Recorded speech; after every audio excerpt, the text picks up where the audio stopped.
This Steve Jones Show podcast is now loading. The Steve Jones Show podcast is presented by Sunbury Motor Company, Purdy Insurance, and Brewers Outlet.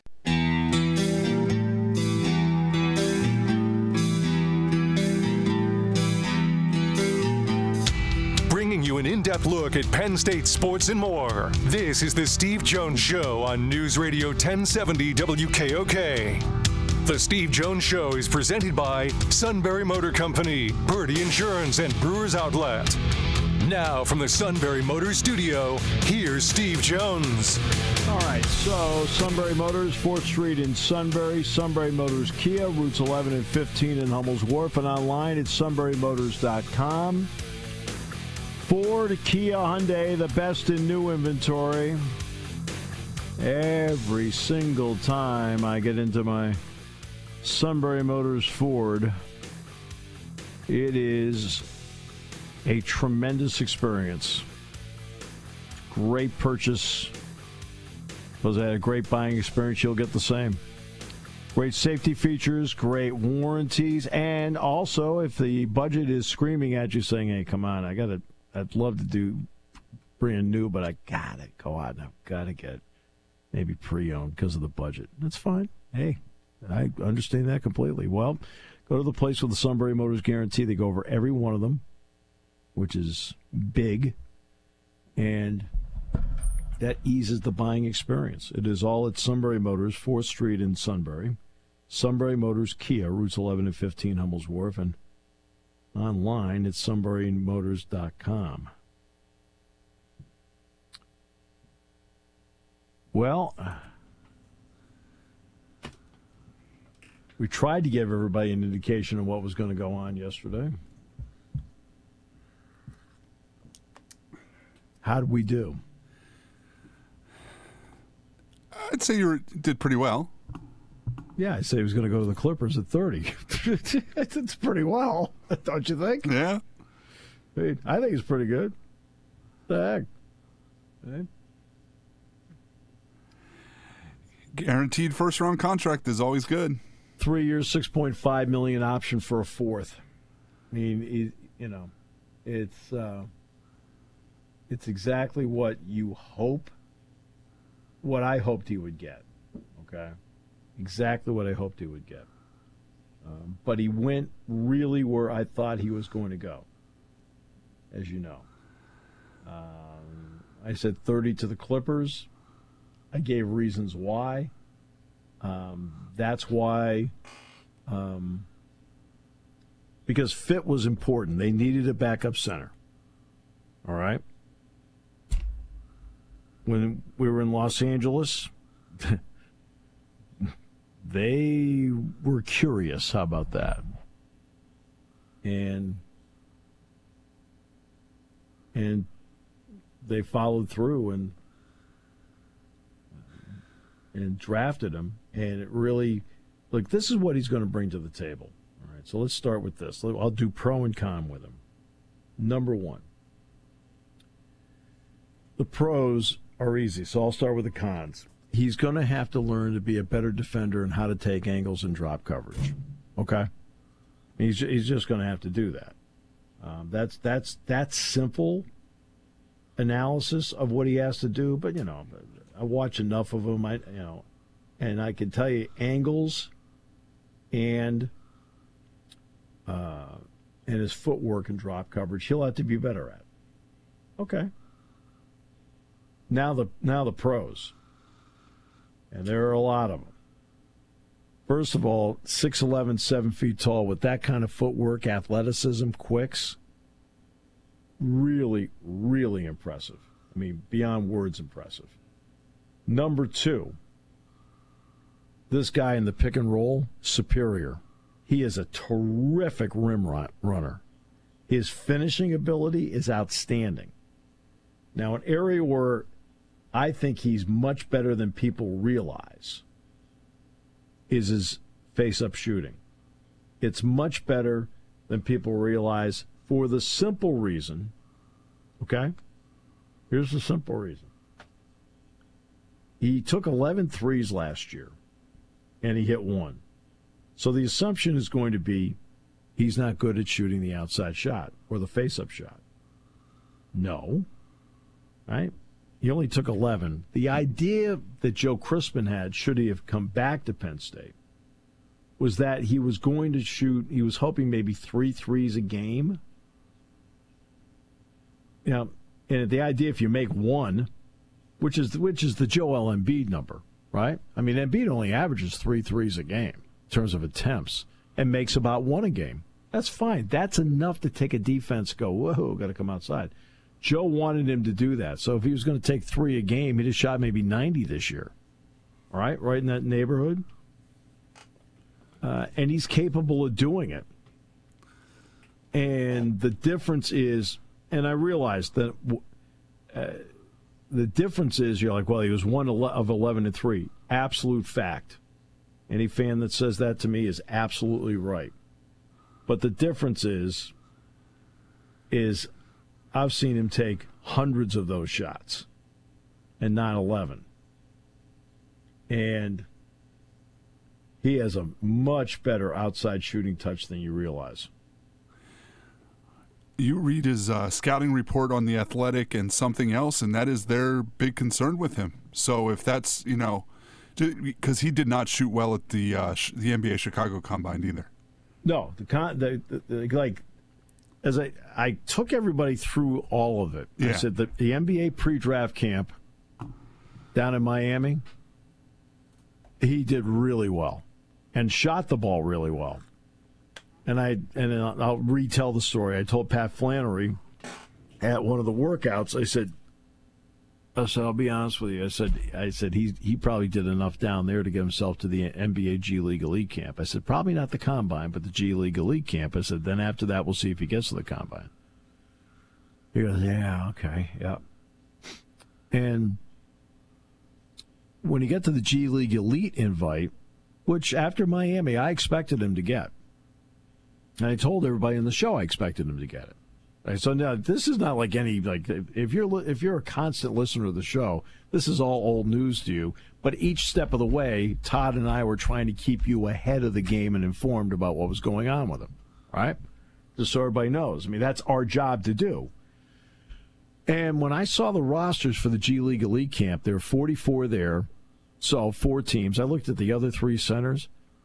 And I said to a couple of people at Penn State, he said, he's going to kill those 3 guys. Right? And we already knew the measurables were going to be dramatically in his favor. Already knew that part, we knew. So the measurables come out, and they're dramatically in his favor. No surprise. It's like when a Penn State football player goes to the Combine in Indianapolis, they all test great. I mean, like one after another just tests really well, right? Well, I knew that Yanic was going to test really, really well out in Chicago, and he did. Now, when he got to the Combine, what did I say about the Combine when he got to the Combine? What my understanding was. There would be better players. Right, and that he would probably come back down to earth. Yes. Those are my exact words. When he got to the Combine, what happened? He got back down to earth. But what did he show, though, at the Combine? He may have come back down to earth, but he showed he could athletically compete with them. Okay. And that really helped. His athletic numbers at 6'11" are ridiculous. Yeah. I mean, he's a ridiculous prospect. Yeah, that's why over and over again you're like, oh, my goodness. Because you know he's got it. And so he goes out and does all this, and it's to his credit as to what he's been able to accomplish, and he's accomplished a lot. And that's important because he put a lot of work in. So rim runner, pick and roll, better face-up game than people realize. Needs to be better. An excellent shot blocker. He's an excellent shot blocker. Good timing on it. Length. You're talking about just his standing length is 9'3". I mean, his standing length is 9'3". Really? He's an excellent shot blocker. So now, what does he need to work on? yes, that face-up game, better than you think, but still needs to be consistent with it. And number two, has to be a little bit better with taking the right angles and drop coverage and in the post. Okay? That's the evaluation. I mean, that's how I looked at him. I don't know how other people looked at him, but that's how I looked at him. Well, and it wasn't like Penn State played through him a lot either. No, but they, I mean, did I vote him first team All Big Ten? No, but I voted him second team. Oh, there was a very clear difference from when Yanic was on the floor and when Yanic was not on the floor. Oh, my God, yeah. No, even to the naked eye without the analytics. Oh, goodness gracious, yeah, there's a big difference. No doubt about it. No doubt. So that's how that played out. And like I said, it's, people are like, well, what in the ball Big Ten teams? I voted him second team. Right? And I voted him high second team because I thought he was that good. But it wasn't enough, I think, to get him past. What did he get? Honorable mention or something like that? I think so. Yeah.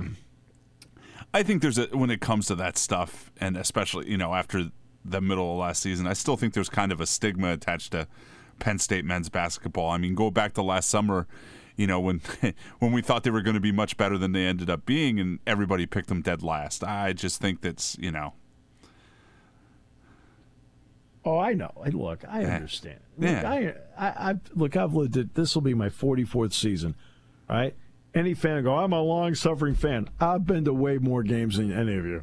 Okay? So I know, all right? I know. It's not a question of I don't know. I know. And, I mean, they missed out, to me, on two surefire NCAA tournament bids because they're Penn State. No.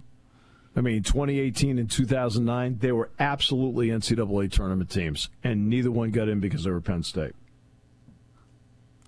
If they had had a different name on the jersey, if they had been Illinois with the same record, exact same resume, they probably would have been a 9 or a 10 seed in 2009 and 2018.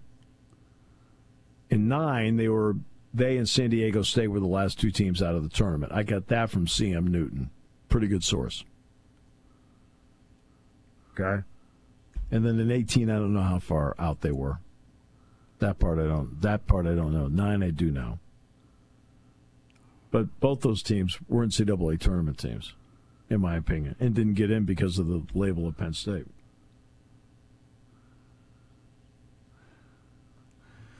Well, hopefully Mike can change that.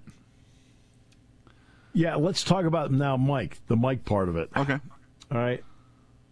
This is not Mike's first ever first-round pick. Bones Highland went to Denver as a first-round pick out of ECU. But this is where credit is due to Mike Rhodes, Brent Scott, and I talked about this yesterday. We referred to him as Big B. Then, of course, Jamal Brunt, Joe Crispin, and Jimmy Martelli. Number one, they identified Yanic. Number two, they developed him.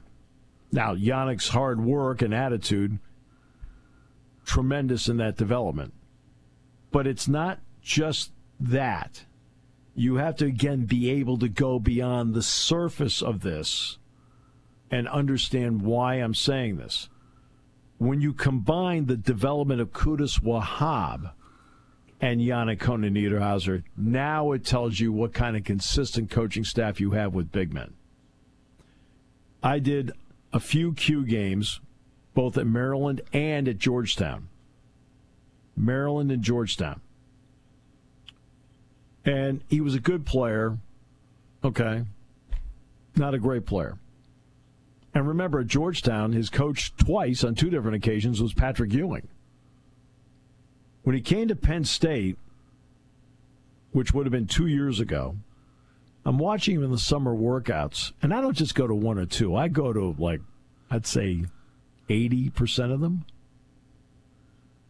And I'm watching him. I'm like, okay, He's stubborn about a few things. He's late on this. Okay. And then as the summer goes, he's getting better. And in the preseason, he's getting better. In the non-con, he's getting better. In the conference game, he's getting to be really good. Okay? The Qudus Wahab that walked in June of 2023 to the Qudus Wahab that walked off the floor at the Target Center in Minneapolis in March of 2024, the difference in him was marked. It was just incredible, the difference in Qudus Wahab. Now let's bring it to Yanic. Yanic comes in right away. You could see all the tools. And not only that, he was really willing to learn. And I'd said to Mike, I think it was like the end of July last year, I looked at Mike. I said, Mike, how did everybody miss on this guy? He said, yeah. He says, he didn't want to really get into what Northern Illinois did or didn't do with him. But he said they saw. He said Big B's the one that pushed hard on him. Brent Scott pushed hard. We need to get him. This is the guy. We need to get him. This is the guy. And by the end of July, of course, I go out in these speaking things. Where did they get a guy like that? Blah, blah. Okay. Have you ever watched him play? No, I just saw his stats. Okay, great. Yeah, okay. Well, then you're out. I don't really need to hear your opinion. It's just, okay, if you haven't watched him, I don't really want to know. Sometimes I get like that with people, and I know I do that. But I'll just sit there and there's only so much patience you can have. Have you ever seen him play? No. But then why are you saying what you're saying? Okay? If you haven't watched him, right, you can't evaluate him. You don't know how a team used him. You don't know if they're a guard oriented. You have no idea. I never saw him play in Northern Illinois. Never. All my evaluation was watching him practice up close, going, man, this guy's an athlete. Wow, he can run to the rim. Holy mackerel, he can finish. Then he takes, and I see him take enough outside shots during the course of a practice or a workout to at least get a read on it. And I thought, man, they got a gem in this guy. I told Dick, I said, this guy can play. I think you told us a couple times. You mentioned a guy that everybody was going to be surprised by, that there was no way that they were using him right at his previous spot. And that's exactly what I said last year. But give Big B and give Mike a lot of credit, because it's not only Yanic's natural talent and his hard work and his work ethic and his willingness to listen.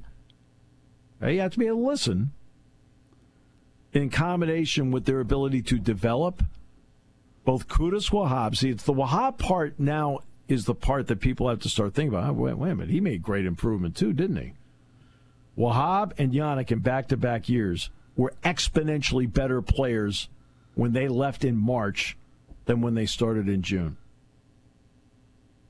And that tells you a lot about the two players, their work ethic, their willingness to want to be good, and the teaching that they're getting here.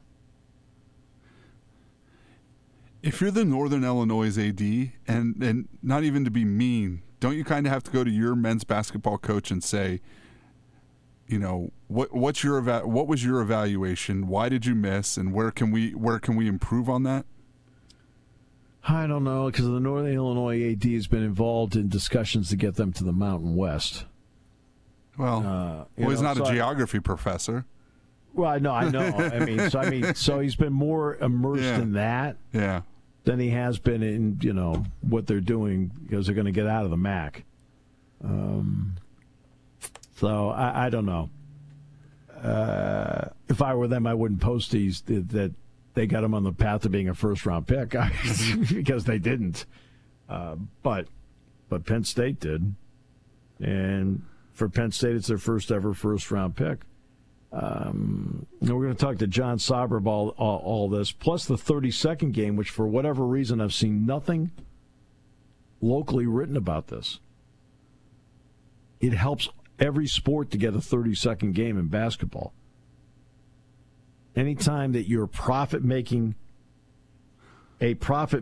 entity can add another potential profit-making game, it's good. And again, we're at a time where the $20.5 million in combination with additional scholarships is going to run schools not $20.5 million, but $25 million. But for Penn State basketball, it's a night to celebrate. It's great that he was there. It's great that Yanic was there last night so he could go up on stage. You should be able to want to take that moment with the commissioner. And it was great that Mike and the entire staff, I think the only one, I think Joe Crispin was the only one on the staff not there. Taylor Battle was there, Mike was there, Big B was there, Brent Scott, Jamal Brunt was there. They were all there last night with Yanic to support him, which was great. And it paid off. He ended up being a first-round pick of the Clippers. Part of that had to be mind-numbing, though. That draft was boring last night. Oh, Dick, I'll tell you, Dick Girardi texted me this morning because my issue was I couldn't watch it last night. That game in Williamsport, 1 hour rain delay, fine. It was a 4 hour and 14-minute game. I left the ballpark. I said to everybody before the game, this is before the game starts. We're sitting there in the rain delay. I said, you know what bothers me? This has all the earmarks of being a 4 hour and 12-minute game. That's exactly what I said. Well, in the ninth inning, bottom of the ninth inning, the last batter's up, and we hit the 4:12 mark. And Joe Putnam and others look over and go, you got to be kidding me. You got the Yanic thing right, and now you got this right. I said, well, this is the one I was hoping I was wrong on. So I got home at 1:15 in the morning. So Dick texted me this, Steve, the coverage was excruciating. ESPN dragged what should have been a 2.5-hour show into 3.5 hours. It was nearly unwatchable. Kendrick Perkins was clueless. The production was awful. Really bad TV.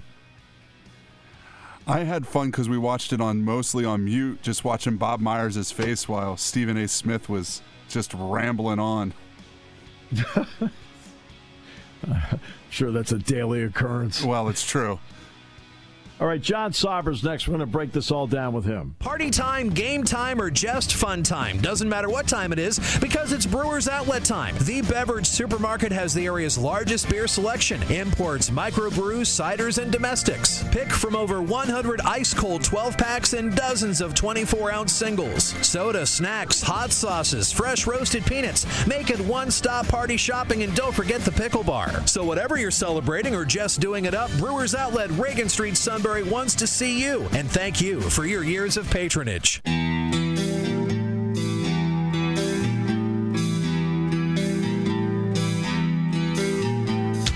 Bringing you an in-depth look at Penn State sports and more. This is the Steve Jones Show on News Radio 1070 WKOK. The Steve Jones Show is presented by Brewers Outlet, Sunbury Motor Company, and Purdy Insurance. Now, from the Sunbury Motor Studio, here's Steve Jones.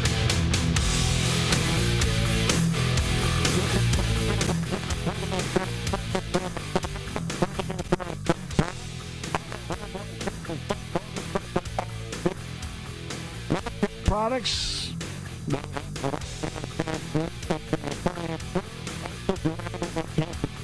Money.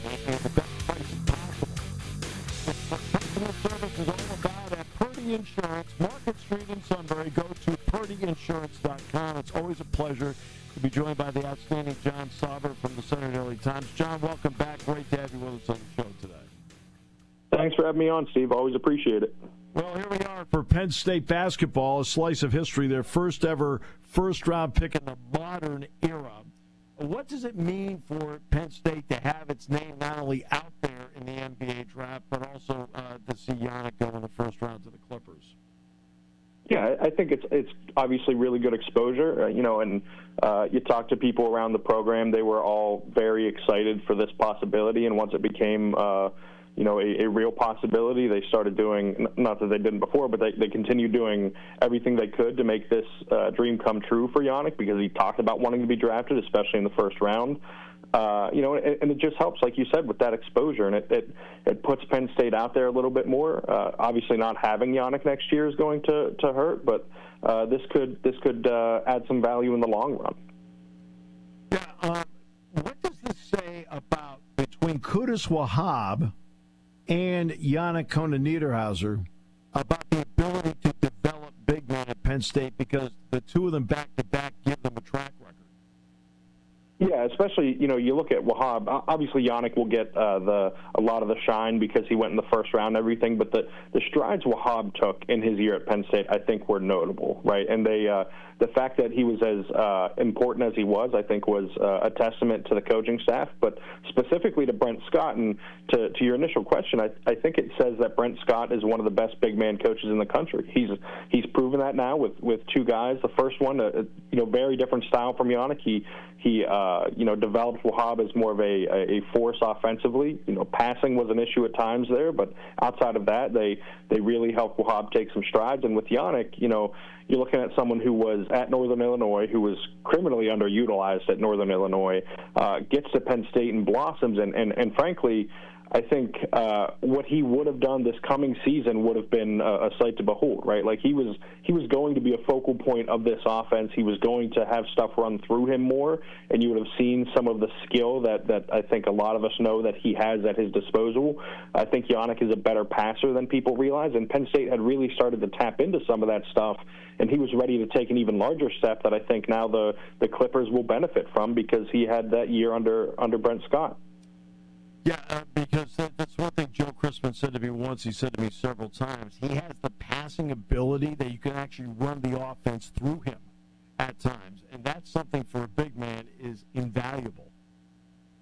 Yeah, and without a doubt. And Yanic even said that part of what he loves about the game of basketball is how the ball moves and how it flows. And it was funny, he actually said that was the biggest difference between European basketball and American basketball, was that in Europe the ball just kind of moves a little more and it doesn't stick and you don't isolate as much.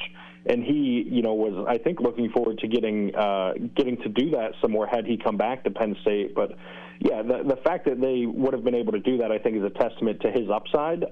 Now, I do think he has a chance to be a starter in the NBA down the road. Right now, of course, he's going to be fighting for backup minutes. But I think there is a lot of upside to tap into, and he's the exact kind of prospect I would want to take a shot at late in the first round, someone who I think could still be a starter down the road, and if not, will be a valuable backup.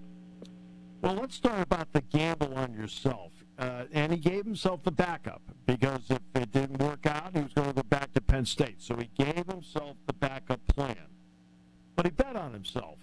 And he's going to get 3 years, $6.5 million guaranteed with an option for a fourth. He won his bet. Yeah, without a doubt. And I think, going in the first round, getting that the traditional first-round contract is going to be big for him because, like you said, it guarantees him real money. But more importantly, I think the landing spot doesn't necessarily guarantee an NBA future, but with his ability and the work he puts into his game and combining that with the landing spot, I think he has put himself in a really good position to have a long NBA career. Like, this does not have to be... we've seen guys from Penn State go into the NBA and play a couple years and then be in the G League for a bit. I think with Yanic, there's a real chance that this is a sustained NBA career, whether that's as a long-term backup, like I said, or as a potential starter in 5-6 years. But either way, I think you're right that gamble on himself paid off in a big way. Yeah, because yesterday when I was doing the show, I said, look, I was direct about it. I said the one to watch. I said Clippers at 30, and I said that, on the show yesterday. I had a lot of reasons for it. One of them is they needed a backup center to Zubac, which was important to them. Number two, I know when Penn State was out in Los Angeles, Penn State worked out the Clippers facility, and they seemed to be, rather intrigued with them. Yeah. And so I thought that was an important combination. But the landing spot is right because he can back up Zubac, and that allows him to break into the league. Well, Seth Lundy, who's also on the roster, is going to have to fight a little harder to be on the roster. Yanic, you're a first-round pick. You got to play your way out of the league. You're a guy like Seth. You got to keep trying to play your way into the league. Yeah, I think that's a great way to describe it, and we've seen guys like that. Even Jalen Pickett, right, has been able to earn rotation minutes, but he was a second-round pick, right? And so you have to fight and scrap and claw to get to get more minutes. And we'll see what Pickett's able to do this season. He has a chance to pick up some more minutes with the Nuggets if he can keep improving. But, yeah, I think backing up Zubac is a great spot for Yanic to be in, because there's what comes with that is a lack of pressure, too, right? Like, there's no thought that he has to come in and compete for any type of, 30 minutes a night or anything like that. You know that you're going in there with someone who's established as a starter, one of the best centers in the league at this point, one of the best defensive players in the league at this point, and you can not only learn from him, but play behind him and not have to deal with some of the pressures that can come with if he goes into a spot where it's like, well, they don't really have anything at center, and all of a sudden it's like, well, what about Yanic? Can he get some minutes here? Can he get 20 to 24 minutes a night? You don't have to worry about that. He can go in, he can fill the role, he can do what he needs to do and develop on his own timeline. And now here's something that's subtle in all of it. Who plays there besides Seth Lundy? James Harden plays there. And right. Who was James Harden's high school basketball coach? Scott Pera. Well, Scott Pera's here now, right? And he has a pretty good handle now on Yanic from everybody here. You don't think James Harden's asking Scott about, because they communicate all the time, about Yanic? That doesn't hurt. No, it doesn't. And what doesn't hurt either is that Yanic is kind of the perfect pick-and-roll partner for James Harden, too, yes. Right? He's not going to play every minute with him, but I would imagine the Clippers want to pair James Harden with rim runners as often as possible. And Zubac, for as good as he is a little bit more lead-footed than some centers that Harden's played with in the past. And I think Harden is going to open up a lot for Yanic offensively. I wrote about this this morning, that Yanic is kind of the perfect target man in a pick and roll, and he's a great lob finisher, and he has arguably the greatest lob thrower of all time now as his primary ball handler, assuming Harden comes back, either picks up that player option or returns in free agency. This is a real chance for Yanic to develop, and he's got to he's got to improve his hands a little bit as a lob catcher. But I think there's real upside there, and I think this fit specifically with Harden is going to allow him to blossom even earlier than maybe we anticipated. All right, now there's more basketball news out there, and look, let's face it, a lot of the news surrounds the ability. How can the NCAA close the gap monetarily because of the House settlement? Well, it's always the answer is going to be on the NCAA side, because they don't control the college football playoff. It's going to be with basketball. Starting in 26-27, it looks like they're going to be allowed to add a 30-second game to the schedule. Not this year, but next year, 26-27, adding a 30-second game. There's some thought on this 30-second game that you don't necessarily have to play it in your first month and a half of the season.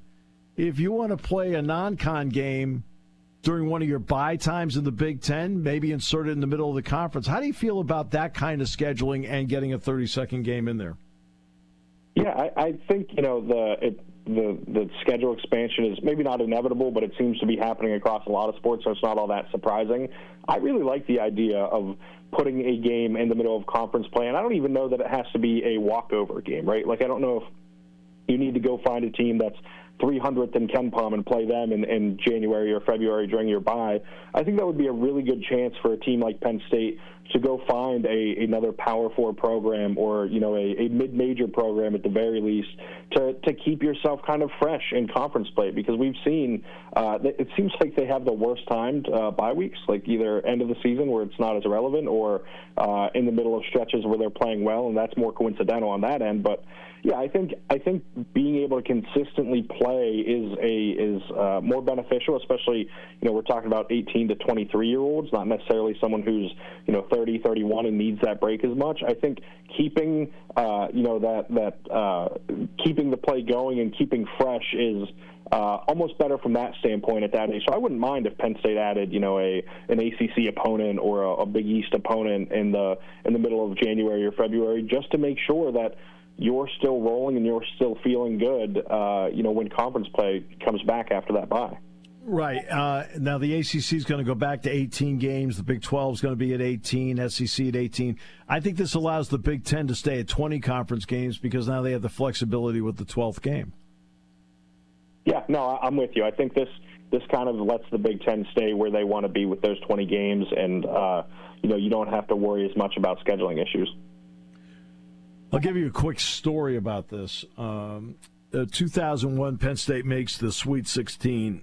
And, look, that was a terrific team. They won at Kentucky at Rupp Arena. They beat Pitt. They beat Temple. They won the ECAC Holiday Festival. They beat Hofstra. They beat Princeton. They were both NCAA teams. Jay Wright coached Hofstra. They're winning in the Big Ten, and then they hit a rut. Lost a couple of games in a row. And they had scheduled the game in the middle of all this with Yale. At Yale. Right? So everybody gets on the plane, flies to New Haven, flies to Hartford, buses to New Haven. And Penn State wins the game, scored 90. It was Sharif Shambles' best game as a freshman. And they won by double digits, and they scored 90. And it kind of got them back on track the rest of the season. It doesn't hurt to have a game like that. Yeah, exactly. And especially when you consider the physicality of the Big Ten, it wouldn't hurt the team to, get a break from that in that time of year either, right? To get a chance to play maybe a game that will look, frankly, more like NCAA tournament games look than Big Ten games where the officiating can be, I'll say, different. It feels like the best way to put it. Oh, it's different, all right. Yeah, it certainly is. I have always felt, with all due respect, the officials work hard, but the style with which they officiate the Big Ten hurts them in the NCAA tournament. Yeah, I'm in total agreement with you, and it's unnecessary too, right? It's almost like it's trying to live up to a reputation that isn't conducive to, frankly, good basketball. Right, and exactly. But yeah, I think the 30-second game is interesting. Now the next part, which is the big one, on closing the House settlement gap financially, is if you can get the TV backing to advance the tournament from 68 to 76. I think it should be 68 because I think it works, but I also think if you're going to expand, don't mess around at 72. You're going to go to 76 eventually anyway. Just do it now. How do you look at it? Yeah, I'm with you on that. I don't like these kind of middle steps where it's like, or a half measure, right, where they go 72 and then inevitably 2 years later it's 76. I think if you're going to go 76, go to 76. And I think I've said to you before that I'm all for, let's just ratchet it up to 96, right? Let's involve more teams here because this is, college basketball. There are so many teams, over 300 teams, and most sports, right, you're looking at about a third or half the teams around there get to the postseason. I think getting closer to that third mark would be good. But, yeah, I think without a doubt, 76, if that's what they're eyeing up anyways, there's no reason to go to 72 other than just kind of, biding time for whatever reason. I think going to 76 is the right decision for sure. And so I just want to get into percentages so before everybody jumps and goes, well, that means everybody's in. No. Currently, 19% of teams in the NCAA make the tournament. 19%. If you go to 76, you're just about to 21%. That means 79% don't make it. I mean, it takes 38 seconds to do the math, and that's the math. Yeah, and I think, like I said, that as long as that number isn't up to, I don't think it needs to get to 50% or anything like that. The NBA over 50% make it. The NFL, you're looking at closer to a third. I don't think it necessarily needs to get that high. But like I said, 76 is mostly harmless. And I don't know that we're going to get to that time of the year and who's going to be complaining about those extra basketball games. I think we're all going to probably end up enjoying it more anyway. Yeah, I think what they would do is they would put a second first four in there. Not in the central, not in the Eastern time zone. Keep Dayton. Put it in a different time zone. You can do it 2 in Dayton, 2 in the other location, or just do all 4 in Dayton one day and all 4 at the other location the other day. And I think that would take care of it, and people on Tuesday and Wednesday would be watching basketball. Yeah, I'm not going to complain if my Thursday, Friday, noon to 2 a.m. basketball watching turns into Tuesday to Friday, or Tuesday to Sunday, really, college basketball watching. So, yeah, as long as, listen, they keep adding more games, I'll keep watching them. So the House settlement is there. July 1, internally, the payments start. How do you view all of this, John? And how interesting do you think the next 3 to 5 years will be for the sports landscape because of this when athletic departments are looking around saying, okay, we got to keep making these payments. It's not a one-time deal. Yeah, I think that's going to be one of the most interesting things to watch, right? Like, is how do they continually get the money to make these payments? Are places cutting sports? I don't think that will happen somewhere like Penn State. At least I don't think they want it to, but I think that will be inevitable in other places, and we've seen it already with some schools doing it. But I am curious to see how the sort of clearinghouse with NIL deals works out. It seems like there is the process is not as easy as it should be, and frankly, I don't know if every athlete who gets an NIL deal is well-versed enough in it yet, and so I'll be curious to see how that kind of plays out, what ends up getting approved, what ends up getting rejected, and the court cases that inevitably come from that too, because let's be honest, you mentioned the 3 to 5 years, there's going to be a lot of court cases in that time. And so I will be curious to see kind of how it plays out and how much of it holds up, right, how much they're able to actually enforce and how much is thrown out because, why is the NCAA able to tell this player that X amount from company Y is too much money? Did you ever think you'd be writing about so many court cases as a sports writer? I did not, and I probably would have taken some different courses at Penn State had I known that this was coming and tried to prepare myself a little more on some of the legalese here. Because there are going to be between Title IX, clearinghouse, and I'm sure somebody will invent something else. It's going to be more. There will be more committees, inevitably. Oh, look, just very quickly, one last question, and that deals with, do you think it's important that down the road, since, look, money's being paid here, well, how do pro sports leagues handle it? They have collective bargaining. Is that a potential solution to get things on track? I think it is the most logical solution because, like you said, we see it in professional leagues. There is an answer and a way to do this and a way to kind of iron everything out and not have to worry about is this side going to sue this side when something goes wrong? If you collectively bargain it, you have an agreement and you can get everything done without having to be in court constantly. And so, yes, I think not only is it a viable option, I think it's the option that makes the most sense. That being said, this is the NCAA we're talking about, so who knows how long it'll take to get there. John, always a pleasure. Appreciate it. Thank you, Steve. Always appreciate coming on. The outstanding Jon Sauber, Center Daily Times, brought to you by Purdy Insurance, Market Street in Sunbury. Go to purdyinsurance.com and News Radio 1070 WKOK. Summer is here. Is your vehicle going to make it on those summer trips? Don't disappoint your family. We want to see you in a Kia from Sunbury Motors Kia. Want to see you in a Kia. Sunbury Motors Kia. With Kia Finance bonus cash, low financing, and 132 new Kias available, Sunbury Motors Kia can get you on the road in a new Kia. Choose from either $1,750 Kia Finance bonus cash or 1.97% APR for 60 months, combined with a $500 sticker bonus on select units with plenty ready for immediate delivery. They also have a great selection of 2026 Kia Sportages on the lot with many more on the way. And if you're looking for an awesome hybrid, SMC has plenty of fuel-efficient Sportage hybrid models to choose from. Remember, every new Kia comes with a 10-year, 100,000-mile limited powertrain warranty. Sunbury Motors Kia on the Strip in Hummel's Wharf. Warranty is a limited powertrain warranty. For details, see dealer or go to kia.com. Hi, this is Season. For over 100 years, the Purdy Insurance Agency has been protecting families and businesses of the greater Susquehanna Valley and beyond. With the experience of our trained and knowledgeable staff, you can rest assured that your needs will be evaluated and met by some of the industry's best representatives. No matter what your insurance needs are, call Purdy Insurance today at 570-286-5855. Visit our website at purdyinsurance.com or check us out on Facebook to see what we can do for you.